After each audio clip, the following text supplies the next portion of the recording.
guys, it's Lynnea with a video for Penguin Palace, and today I am featuring the Cyber Wallpaper Stencil. So I'm going to do some fun masking and just give you guys a way to stretch your stencils other than to use them to create a full background.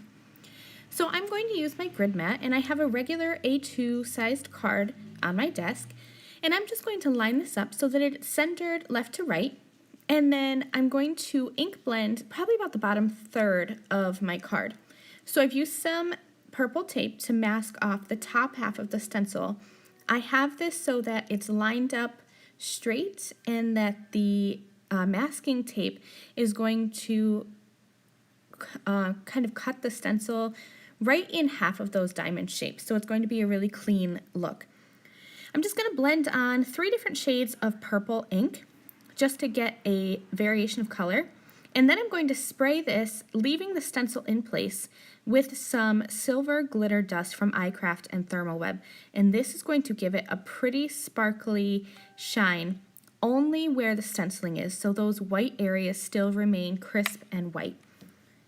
For my image, I'm going to use the Fun Night Out stamp set, and I'll just stamp this little DJ onto some heavyweight cardstock with a Copic-friendly ink so that I can color him in.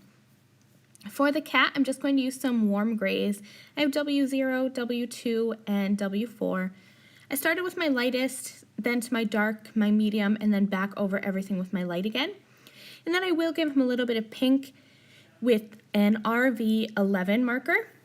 I'm going to color the rest of the image really easily and simply. I'm just using mostly 2 marker blends here. I colored his headphones and his glasses purple so they would match the ink blending. And then for the bottom of his little stand here, I'm going to be coloring it brown, just for a little bit of difference in color.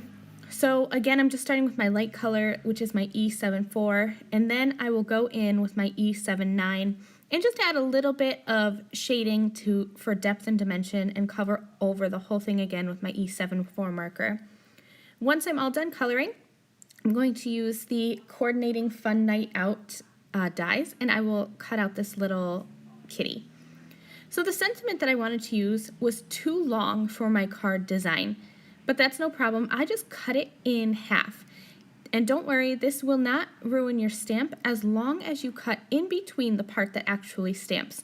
So for me, I cut in between 2 words. I just cut the photopolymer itself and not the actual part that stamps. So here you can see how well that sentiment stamped, and I can always mount that together and stamp it the way it was originally intended.